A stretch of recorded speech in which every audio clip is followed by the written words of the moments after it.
တစုံတစ်ယောက်နဲ့စိတ်အခက်မသိလို့ပြဿနာဖြစ်တဲ့အခါသူကိုယ့်အပေါ်ကောင်းခဲ့ဘူးတာလေးတွေကိုပြန်တွေးကြည့်ပါလူတွေရဲ့သဘာဝကကိုယ်စိတ်နဲ့အဆင်မပြေတဲ့သူကိုအငြင်းအပြစ်လိုမြင်နေသူဘာလှုပ်လှုပ်ပါပြောပြောကြည့်မရတော့ဘူးပြီးတော့ကိုကသာ victim လို့ထင်ကြတယ်ကိုကအမှန်တစ်ဖက်က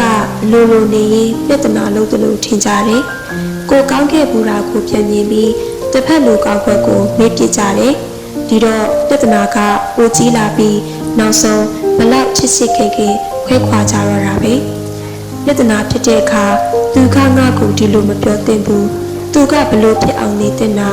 ငါ့ကိုဒီထက်နားလေပေးတင်တာဆိုတဲ့အတ္တအတွေ့တွေကပြဿနာကိုဘယ်တော့မှပြေလည်စေမှာမဟုတ်ပါဘူးအဲ့ဒီအချိန်မျိုးတွေမှာသူကိုယ့်အပေါ်ကောင်းခဲ့ဘူးတဲ့အရာတွေကျေးဇူးရှိဘူးတာတွေကိုခဏလောက်ပြန်စဉ်းစားကြည့်ပါဒေါသနဲ့အတ္တကိုလျှော့ပြီးသုံးသပ်ကြည့်ပါအဲ့လိုပြန်တွေးကြည့်ရင်တနည်းနည်းနဲ့ကိုယ့်အပေါ်ကောင်းခဲ့ဘူးတာတွေကျေးဇူးတရားတွေကိုသိမြင်လာလိမ့်မယ်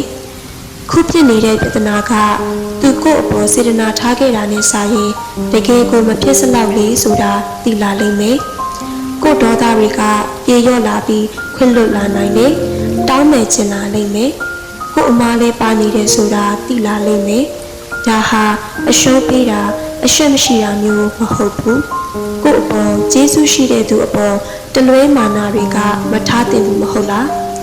ကို့အတွက်အရေးပါတဲ့သူတွေကိုဘာမဟုတ်တဲ့ကိစ္စလောက်လေးနဲ့ပြဿနာမဖြစ်ရအောင်ကိုယ့်ဘက်ကရှော့တဲ့ရှော့ရလိမ့်မယ်ဒီနည်းလမ်းလေးဟာတန်ဖိုးရှိတဲ့ဆက်ဆံရေးတွေဆုံးရှုံးရခြင်းကနေကယ်တင်ပေးပါလိမ့်မယ်လူတိုင်းမှာစိတ်အခက်မသိတာတွေမလိုက်ရောနိုင်တာတွေဟာရှိတတ်တာပါပဲဒီလိုအရာတွေနဲ့ကြုံရတိုင်း sensitive ဖြစ်နေရင်ကိုယ့်ဘေးမှာဘယ်သူမှရှိမှာမဟုတ်တော့ဘူး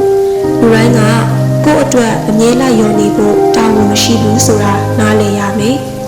တစ်ဖက်လူကိုနားလည်ပေးဖို့ကြိုးစားမှသာလျှင်အတ္တကင်းပြီးအမှန်ကိုမြင်နိုင်မှာဖြစ်တယ်